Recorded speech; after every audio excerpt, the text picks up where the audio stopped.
وعن أبي هريرة رضي الله عنه أن رسول الله صلى الله عليه وسلم قال: ناركم جزء من 70 جزءا من نار جهنم. قيل: يا رسول الله صلى الله عليه وسلم، إن كانت لكافية؟ قال: فضلت عليهن ب69 جزءا، كلهن مثل حرها.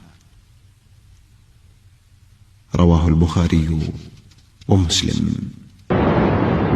وعن عدي بن حاتم رضي الله عنه قال: قال رسول الله صلى الله عليه وسلم: اتقوا النار.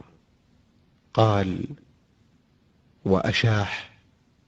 ثم قال: اتقوا النار.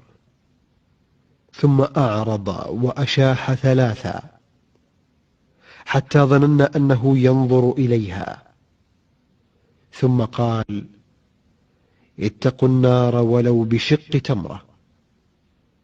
فمن لم يجد فبكلمة طيبة. رواه البخاري ومسلم.